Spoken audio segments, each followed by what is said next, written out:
suspect siya or probable siya na may dengue. Kasi tinitignan natin sa CBC, Doc, yung three lines lang, Doc, no? Yung hematocrit, yung WBC count, at saka yung platelet count. So, halimbawa, mababa na yung WBC count, tapos medyo may pababa yung platelet count or yung kung halimbawa nagmo-monitor na to pababa siya, Doc, or tumataas yung hematocrit, yun, Doc, pwede nating masabi na, plus with the signs and symptoms, baka dengue din to.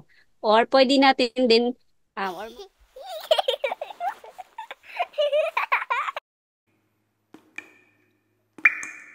Hey everyone, I'm Dr. Christine Albakiat, and this is Chat with Peds, where I interview experts in the field in order to empower you, mom and dad, and give you the confidence to raise happy and healthy kids.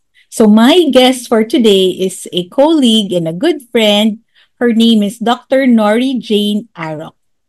She is a board certified pediatric infectious disease expert and she practices in Isabela. She lives in Isabela currently. And she is part of the Dengue Integrated Program of the Philippine Pediatric Society. She's a wonderful resource. I ask her a lot of questions on really complicated and challenging infectious disease conditions that I encounter in my practice and with our other colleagues who work with her as well. So join me as we welcome Dr. Nori Jane Arok. Hi! Hi, Doc hello, Jane. Doc. Hi, Doc. Hi sa lahat ng subscribers and viewers mo ng YouTube channel mo, Doc. Hello! All right. What should parents do, Doc Jane, if they suspect that their child has dengue? So, Mm. can, oh, Oo. So mostly, Doc, yun yung always, ano na natin, Doc, no, na um, pag 2 araw na naglalagnat, tapos titignan mo talaga yung patient, Doc, parang ang tamlay niya. So better magpa-consult na sila ng doctor, Doc. Kasi para yun nga, ma-properly assess, and then may mga specific tayo ng mga test na magsasabi na, ay, pwede to, probable dengue itong sakit niya, no? Especially, Doc, yung mostly kasi, Doc, pag mga bata, Doc, ayaw na nilang uminom, ayaw nilang kumakain, ganun, Doc.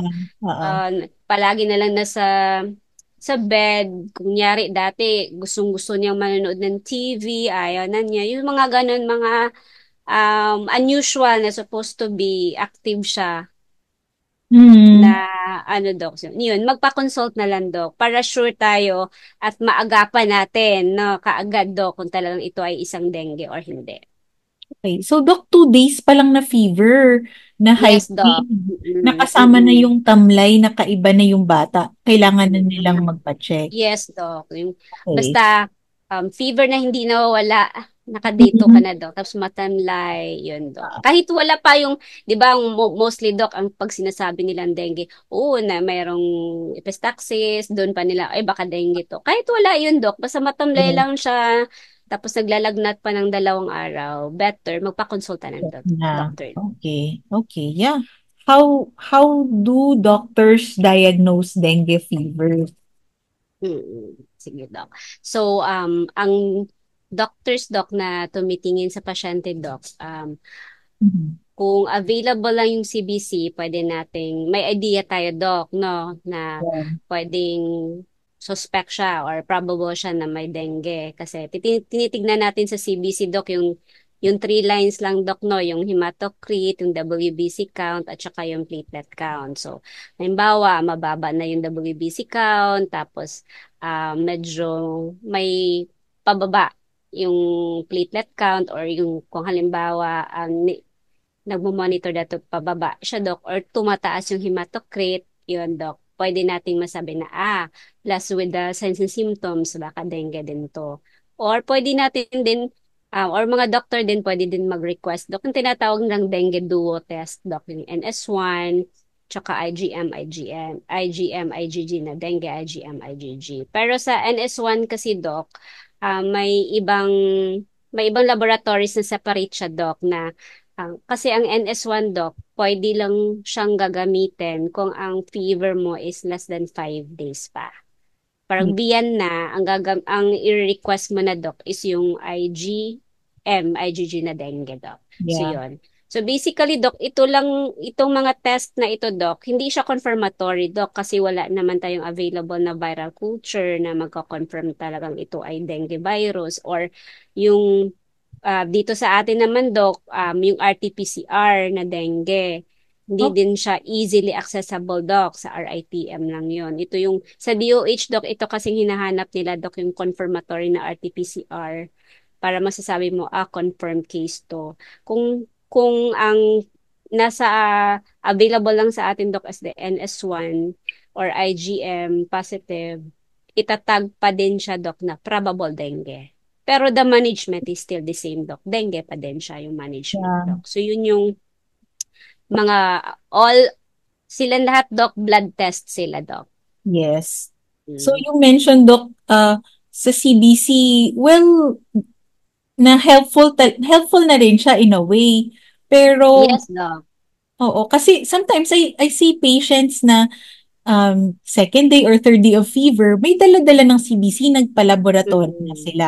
Or is it okay if they do that? Okay na ba sa tingin mo na ano na yun? Kasi minsan, we may require we Repeat. require na mag-add Ah. ng dengue test pa. Mm. What do you think, Mm. Doc? Ano, Doc, basta hindi lang kinukuha, hindi siya nakuha na day one ng fever kasi wala kang makikita doon, Doc. Yes. Baka maano tayo, Doc, no, na, ay, okay lang, Doc, nagpakuha kami pero on day one pa ng fever. Kasi mostly normal pa ang CBC na iyon. So, Mm-hmm. day 2 and beyond, Doc, ano, reliable na siya, Doc. Kung ang makikita mo, Doc, is yun nga, mababa yung WBC count, yung platelet Yeah. count, mababa, ganun, Doc. Pero if for us, Doc, na parang alanganin tayo, pwede tayong ano, ng NS1. Kaso nga lang, Doc, medyo may kamahalan siya That's true. na ano, kaya mostly kung kaya naman ng parents na magpagawa yung NS1, yung dengue IgM, IgG, then i-advise or i-offer natin sa kanila yung test na iyon, Doc. Mm-mm. Oh, thank you, Doc, for bringing that up. Kasi minsan nako-confuse sa mga parents na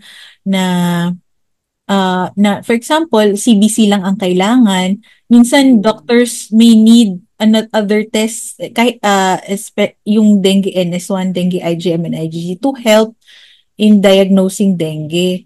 So, Mm-mm. although, that's true na tama ka, Doc, no, na minsan kung may makatch natin na may mababa ang platelet, mababa ang WBC, mas mag-suspect na tayo. Mm-mm. Kasi minsan, Doc, matagal nating makita yun, Doc, no? Ilang day pa ng fever. Yes. Tapos kung si NS1 naman kasi na kunin natin, Doc, as early as day 1, pwede na siyang gamitin, Doc, na kung NS1 positive talaga siya, Doc, that's it. Dengue talaga siya, Doc. Yes. Yun, na hindi na tayo mag-aantay pa na kailan kaya bababa tong WBC count na ito. Kasi kapag NS1 positive siya, Doc, that's it. Dengue talaga siya, Doc. Ganda natin dengue. That's Mm. why it's also helpful na samahan ng dengue test when Mm, yes, Doc. na dengue. Yes. Mm. Okay, yeah, thank you. That's so helpful, especially sa parents na may bit-bit ng test. Mm. Doc Jane, thank you so much. Thank you for sharing your knowledge. So much information na tackle natin. Thank you for giving us your You're time. welcome, Doc. Okay, My Doc pleasure, Jane. Doc. Ay, my pleasure pa. Yeah. Doc Jane, for those na gustong ma-reach, magpa-consult sa'yo, how can parents reach you? Mm-mm. So, yung clinic ko, Doc, dito lang sa Santiago City, Doc. I have clinic in Calang every Friday, Doc, 9 to 12. Tapos sa De Vera naman, every Thursday, 2 to 4 naman siya, Doc. Mm-mm. Yun lang ang clinic ko, Doc. And she's also a consultant at Southern Isabela Medical Center. Mm. Yeah. Oo, Doc. Pwede yung residente matanungin, Doc, tapos i-refer sa akin, Doc. Okay. Doc Jane, thank you so much. You're welcome, Doc. I hope may natutunan yung mga listeners, mga viewers natin sa episode na ito, Doc.